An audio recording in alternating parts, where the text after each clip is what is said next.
this is Tracy, the Jellyfish Queen, and today I'm going to be doing another study date video, as I call them. This is one on drafting. I've already actually done another one on drafting, but this one's on drafting strategies. I'm going to talk through a couple of drafting strategies that I think are pretty effective, good things to keep in mind, especially if you're starting out at drafting for the first time. So let's get into it. The first drafting strategy is one that you may or may not have heard of. And I think it's a pretty good one to keep in the back of your head if you're just starting out drafting, because it is an acrostic, which I remember teaching my 7th graders about acrostic poems called Bread. No, not like bread that you eat, even though we all love bread and it's fantastic.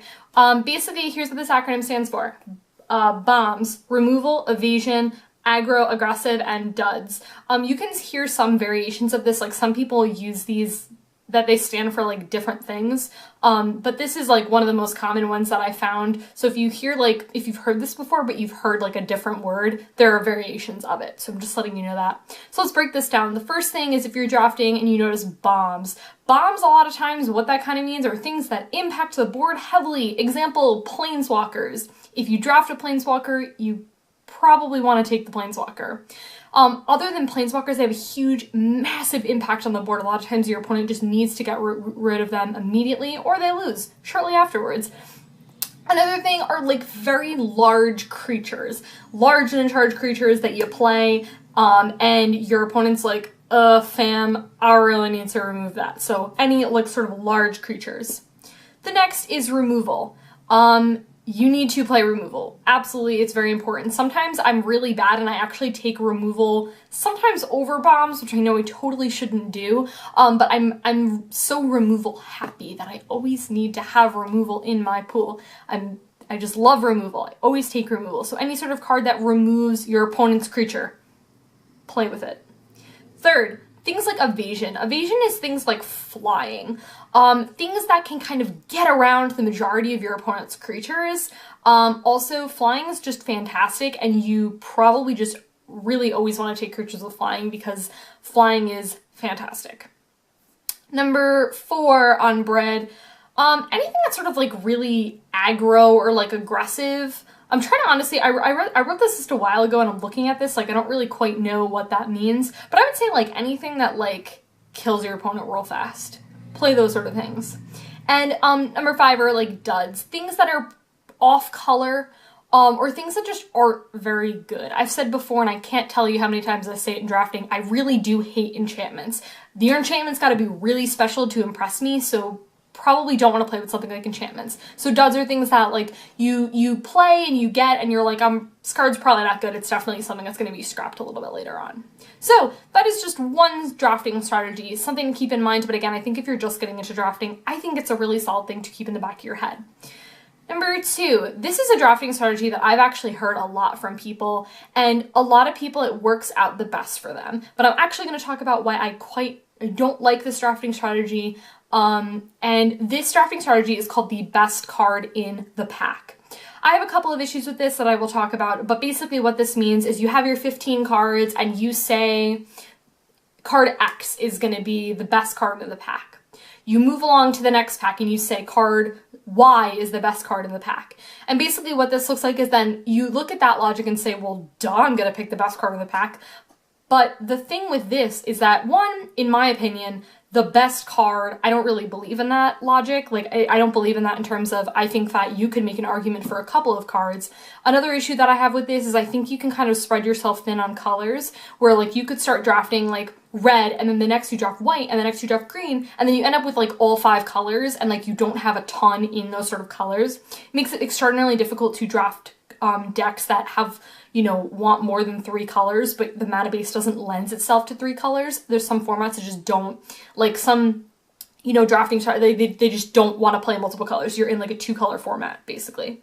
So I'm not a huge fan of this strategy, but this is a logic that I would keep in mind, is you do want the best card in there. Another thing too that I would kind of say, and it's not quite a strategy, but I do this all the time when I draft, is I say, what is the rarity of this card? So for example, if it's a mythic, if that card's going to be passed around the table, do you think that mythic is going to be taken? Yeah. Okay, cool. So let's start there. You may want to take that card because it's going to be really good, and you doubt that card is gonna what is that word called? It's when the card like swings, like when it comes right back. I'm blanking on the name of the word right now, but it's like when the card circles and comes back to you for a second time. So that is one way of looking at it.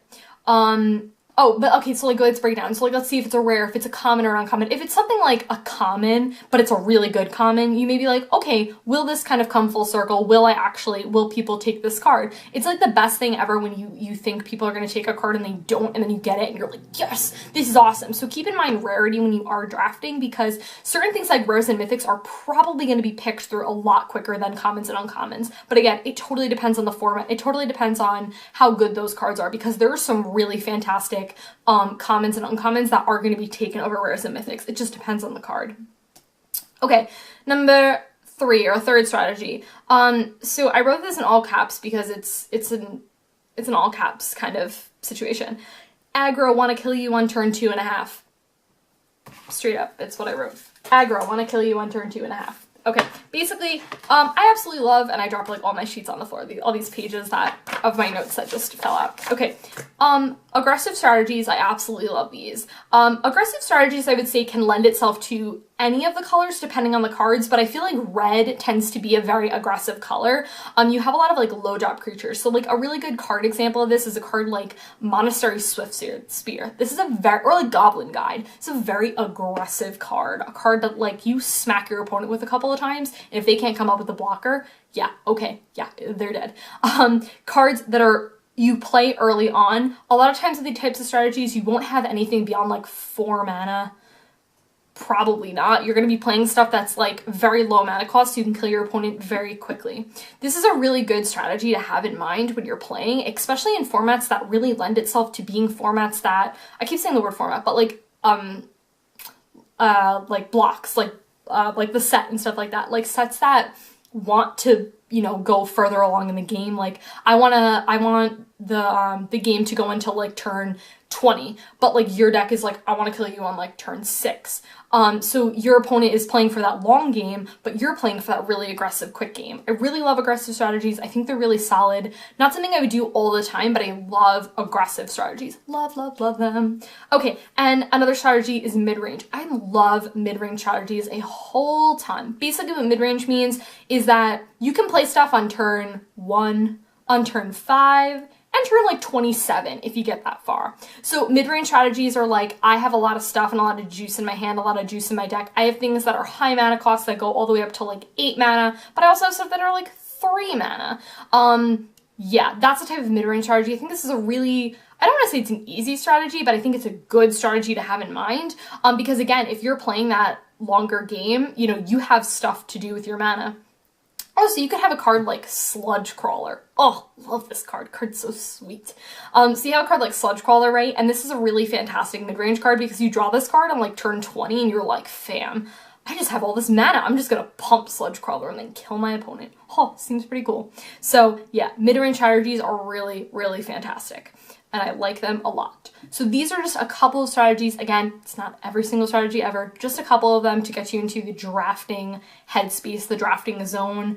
I like a lot of these strategies, again, except for like the best card of the pack. I have major issues with that one, which I talked about. But yeah, that's kind of what I was saying, what I wanted to say about draft. So yeah, that's it. That's all I got. I'll talk to you guys later.